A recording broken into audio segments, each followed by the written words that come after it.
Mother? I had hoped to speak with you alone, Natsai. Your message mentions your concern about an unusual creature that was spotted in the woods near Hogsmeade. That could have been anything. You know what it was, Natsai. I am allowed to leave the castle. I am always careful, Mother. Careful? Officer Singer disagrees. She sent me an owl telling me that you have been trying to collect evidence of some kind against dark wizards. She berated me for not keeping a closer eye on you. And she is right. I do not want you visiting Hogsmeade for the near future. But Mother! My little gazelle, you are well-intentioned, but you must not meddle in the affairs of dangerous people. If someone had meddled in Matabeleland, Father would still be with us. I must get to class. Perhaps your friend can get you to listen to reason. So frustrating. She never listens to me. She called you her little gazelle. Is that a term of endearment where you're from? It is specific to me. I am the unusual creature in Hogsmeade she mentioned. Self-transfiguration is not taught at Hogwarts, so I am gently discouraged from practicing it. However, I am an animagus, and it is in my gazelle form that I have been able to wander the Highlands rather freely until now. Much to my mother's chagrin. That is how I managed to spy on Rookwood and Harlow.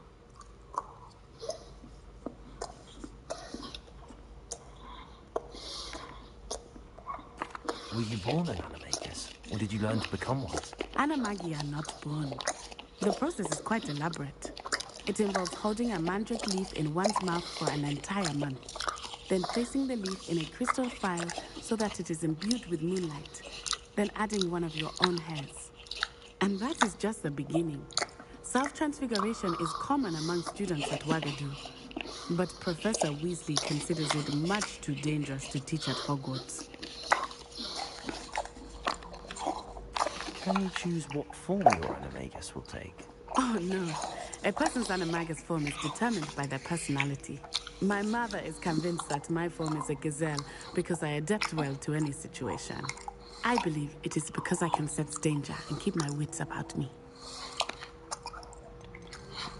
How does it feel to transform into an animal? Well, the first time it can be a bit unnerving. I felt a kind of searing pain and a strong double heartbeat. But it gets easier the more you do it. I no longer feel any pain, and I must say, I find a sense of comfort in the double heartbeat. And I love being able to view the world from a different perspective. Now the nickname makes sense. What an extraordinary ability to have. It is. I love transforming, but Mother is less enthusiastic about it.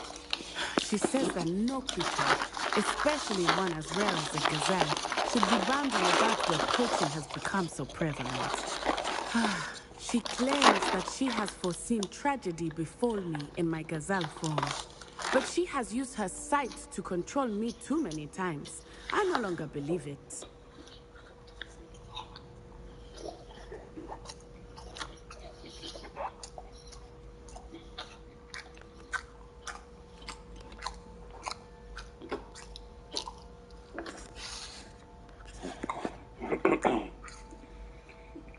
She's concerned for your safety. It may be best for you to stay away from Hogsmeade for now. That may be safe, but I do not believe that it would be best. Do you? You could have fled the moment you discovered that Rookwood, Harlow, and Ranrock were after you, but you did not. I choose to act as you have. I must deal with Rookwood and Harlow, not hide from them. My mother cannot know where I am all the time. Thank you for being here during that rather awkward conversation.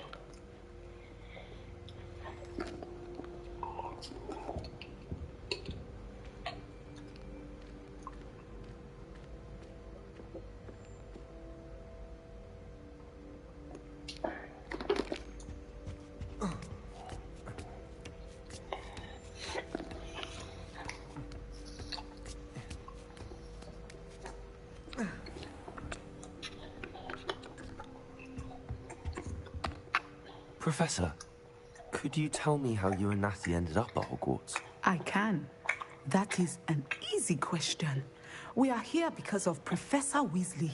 You knew Professor Weasley when you were in Uganda? I knew of Professor Weasley. As you may or may not be aware, Professor Weasley's work once took her around the globe.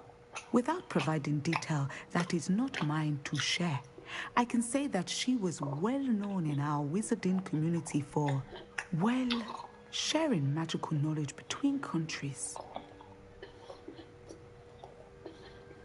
Professor Weasley seems quite knowledgeable, so I'm not surprised to hear she'd do that sort of thing. Indeed.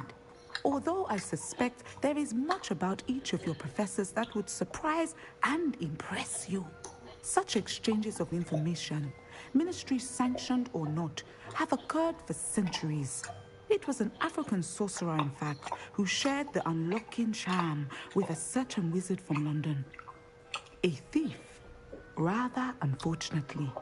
I see. But back to your original question. Professor Weasley had heard of my work and life in Matabeleland and my time teaching at Ouagadougou.